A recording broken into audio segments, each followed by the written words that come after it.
What's up, Dippers? This is Drip Talk.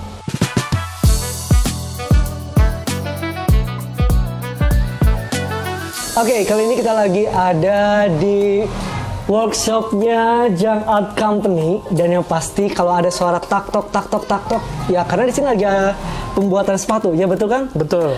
Dan ini narasumber kita kali ini ada Kang siapa? Nama saya Tangguh. Anak-anak mungkin biasa manggil saya Ujang.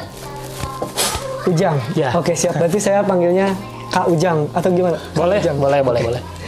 Oke. Boleh ceritain sedikit tentang Junk Art Company ini? Junk Art Company ini itu handmade boots. Kita tuh full semua handmade. Dari awal pengerjaan sampai akhir tuh dibuat semua pakai tangan. Kita berdiri tuh di 2010 kayaknya ya. Kita berdiri di 2010, tapi mulai serius sustain itu di 2014 sampai sekarang. 2014 sampai sekarang ya itu udah mulai benar-benar, mungkin yang namanya awal brand kan pasti 2010 sampai 2014 itu kita masih kayak bikin ini semuanya juga kita bikin gitu, kayak gimana nih kita nentuin arahnya. Akhirnya kita 2014 kita nentuin konsep, nentuin target audiens, target marketnya di 2014 itu sampai sekarang. Lumayan perjalanan agak panjang lumayan ya. 15 tahun, 20 tahun ya, kayak 15 tahunan ya. Iya, berarti ya sekarang berarti udah hampir 15 tahun. Hampir 15 tahun ya. Awal mula nih, apa yang membuat ketertarikan ataupun jatuh cinta Kak Ujang dengan sepatu boot gitu? Kalau sepatu sih kayaknya memang udah hobi ya. Dari zaman SMA tuh emang udah suka ngoleksi.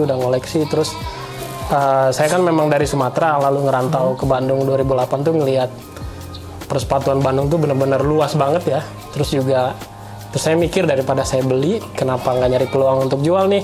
Akhirnya ketemu kayak beberapa brand, saya belajar di situ, dan akhirnya saya memutuskan untuk bikin brand di situ. Ya prosesnya sih berjalan waktu ya, dari naik turunnya di situ juga semua. Berarti sebenarnya asli Kak Ujang ini bukan asli orang Sunda ya? Cuman ya, asli orang seberang, ya, tapi benar. dipanggilnya Ujang. Iya, itu dia. Saya juga heran kenapa saya dipanggil Ujang. Ya labeling teman-teman sih itu. Oke, ini bagaimana proses desain sepatu boot Kak Ujang nih? Biasanya dapat inspirasi dari mana?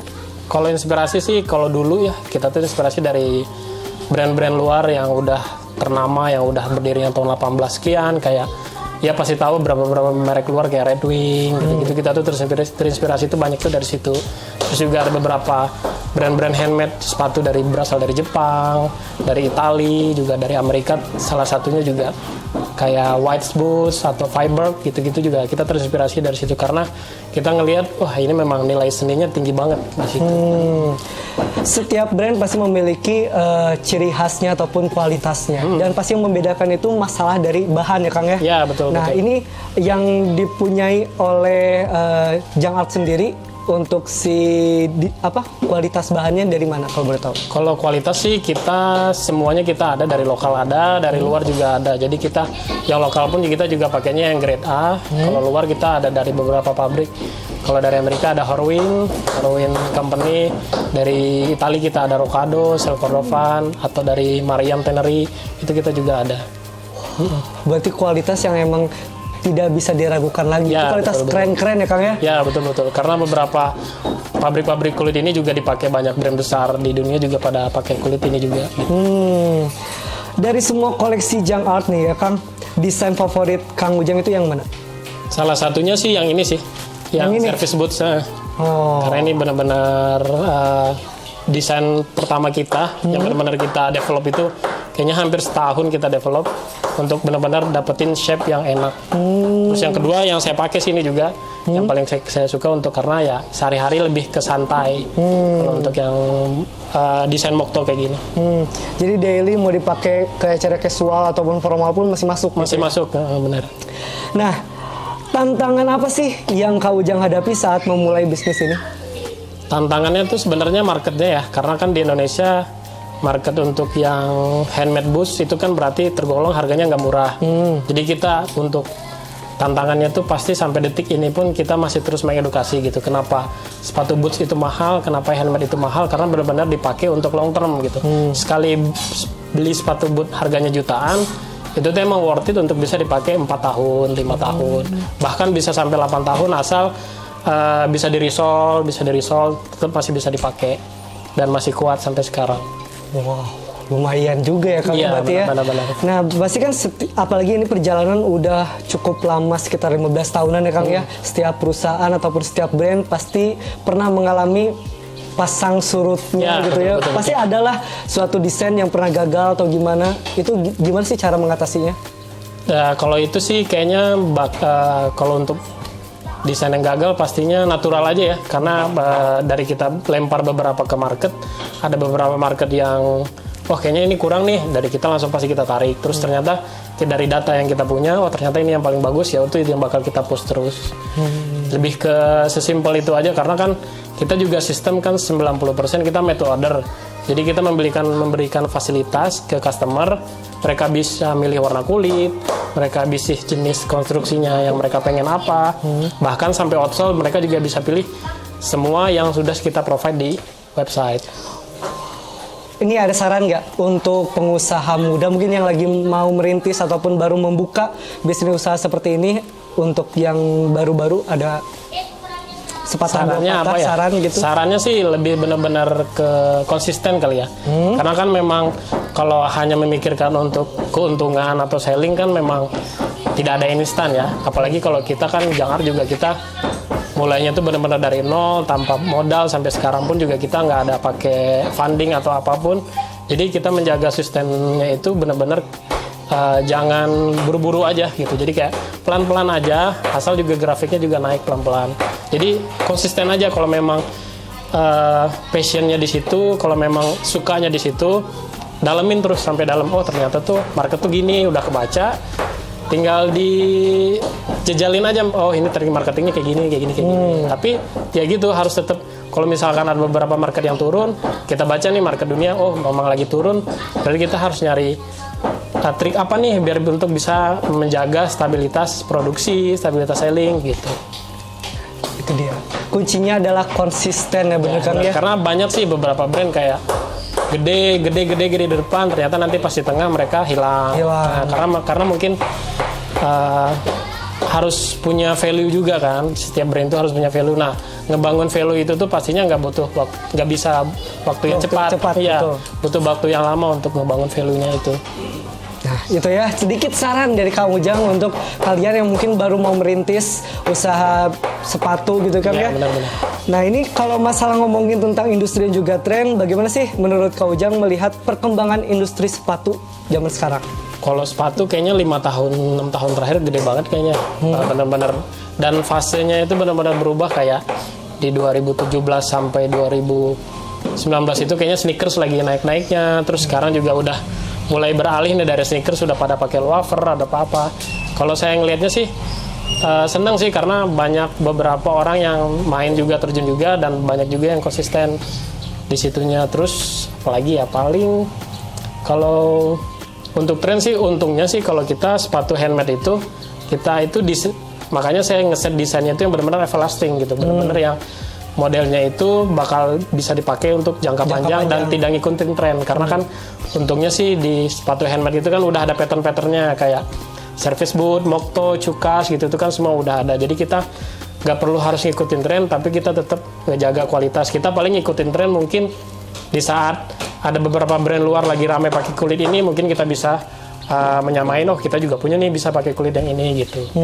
Berarti untuk tren saat ini juga akan juga mengikuti lah gitu. Ya, cuman yang bisa dipakainya itu untuk dalam jangka waktu lama. Ya, benar-benar. Jadi kita nggak ngerubah banget konsep kita 100%, karena trennya misalkan melenceng banget nih trennya ke sneakers, ya kita nggak akan bikin sneakers. Tapi kita tetap fokus di boots, tapi kita juga mungkin ada beberapa yang low boots mungkin yang bisa untuk dijadikan sneakers gitu.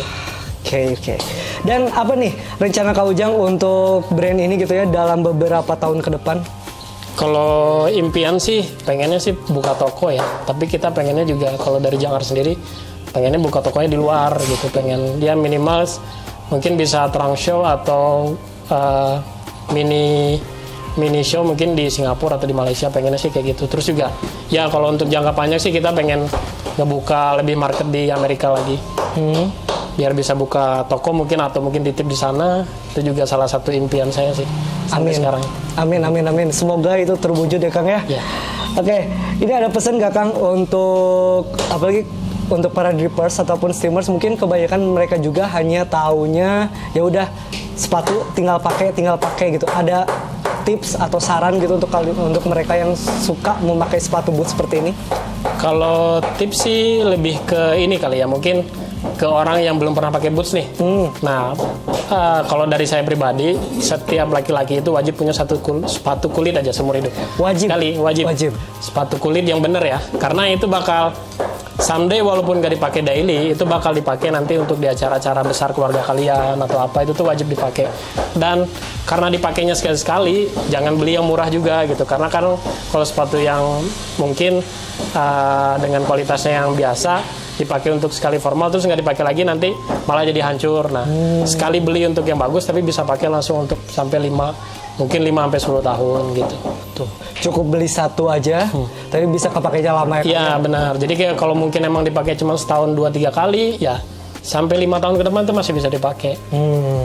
Jika Kang Ujang nih pernah nggak buat untuk selebriti gitu? Kalau selebriti sih enggak ya kayaknya ya. Karena kita mungkin kalau yang beli sih ada beberapa. Tapi kalau untuk kita fokusin untuk selebriti sih kita enggak. Kalau untuk Indonesia sih belum. Oke. Dan juga apa nih hobi Kang Ujang di luar bisnis sepatu boot kira-kira? Kalau hobi sih yang lagi dijalanin sekarang kayaknya olahraga ya. Olahraga? Iya. Apa nih? Lagi seneng main slow pitch. Slow pitch itu tuh kayak softball juga, tapi lebih permainannya sama kayak softball, tapi mungkin perbedaannya tuh di cara lemparnya aja. Itu lebih benar seru sih. Kalau sebelumnya mungkin habu-habinya ya kayak futsal, badminton mungkin udah terlalu sering. Saya coba masuk ke lingkaran baru, main slow pitch, ternyata rame juga, seru juga gitu. Walaupun saya juga jarang pernah melihat itu seperti apa ya permainannya. Oke, dan jika gini Kang Ujang berkolaborasi dengan brand apapun itu gitu ya, kira-kira Kang Ujang lebih tertarik berkolaborasi dengan brand apa dan kenapa?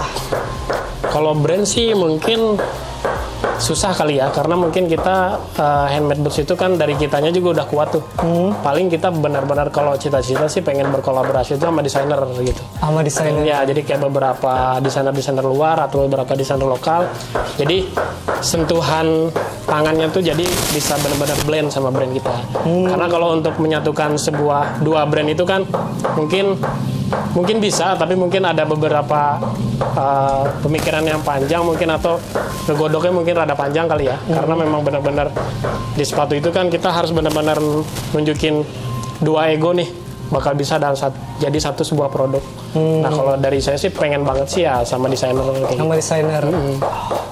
Jadi antara kolaborasi dua tangan yang bercampur jadi satu sepatu gitu ya. Kan, Benar. Oke, Kang, customer paling jauh Jang Art itu dari mana sih? Paling jauh ya. Paling jauh kayaknya Hawaii kita pernah. Oh, Hawaii pernah? Iya, Hawaii. Karena memang market kita kan mungkin kalau untuk negara mungkin kayaknya saya udah sampai 30-35 negara kalau market. Tapi paling banyak tuh memang kita daerah Amerika, paling nomor 1, nomor 2 mungkin Australia, sama Eropa. Tapi kalau paling jauh saya pernah ngirim tuh ke Hawaii, terus juga kalau Eropa tuh kayaknya ke Rusia, itu juga pernah ngirim. Oh, pernah ke Rusia? Pernah. Tapi waktu sebelum perang ya. Oh, sebelum perang. Soalnya kan semenjak udah mereka ada gencatan gini, jadi kayak susah untuk ngirim ke sana. Oh, kirain teh bikin sepatu perang buat Rusia gitu. Bukan. Oh, sempet ke sana juga. Iya. Lumayan, berarti udah dikenal oleh mancanegara gitu, bahan kualitasnya. Alhamdulillahnya sih gitu, memang kita ramenya tuh di marketnya tuh di luar. Di luar. Ada bocoran kisaran berapa kan? Kalau untuk harga tuh kita start di gitu ya. Langsung cek aja di marketplace-nya, betul Kang ya? Betul. Websitenya langsung aja di www.jangartcompany.com. Nah, jadi para penasaran cari harganya gitu, mending langsung aja cek di websitenya di www.jangartcompany.com. Digabung aja. Tuh, langsung aja ya. Oke, sekali lagi terima kasih Kang Ujang, hatur nuhun pisan. Terima kasih udah ngobrol-ngobrol bareng-bareng. Oke, pokoknya buat Steamers dan juga Drippers yang penasaran dengan produk-produknya ataupun katalognya dari Junk Art Company, langsung aja cek websitenya di www.jungartcompany.com. Tuh, nanti kalian kalau suka langsung beli aja di situ ya. Dan ini juga ada kenang-kenangan dari kita, Kang. Nih, ini ada device dari Elfbar. Wih, Ini Elf X Pro, produk terbaru dari Elfbar ya. Dan juga ada merchandise dari Steam Quill. Wih, terima kasih. Akannya ngepod nggak? Ngebot? Oke, alhamdulillah ya, jadi Kak Angge kepake ya. Oke, sekali lagi terima kasih Kang ya sudah ngobrol-ngobrol bareng Ya, kita. terima kasih banyak Steam Queen dan tim. Yes, dan juga sebelum kita pamit nih Kang ya, ada quote hari ini nggak? Quotes hari ini sih untuk para owner brand yang lagi berjuang, fokus sama brand sendiri aja, jangan terlalu ngeliatin brand yang lain. Itu aja. Fokus ya. Yang pasti saya Ogi Ojan. Saya Tangguh. Pamit dulu diri. Wabillahi taufiq wal hidayah. Wassalamualaikum warahmatullahi wabarakatuh.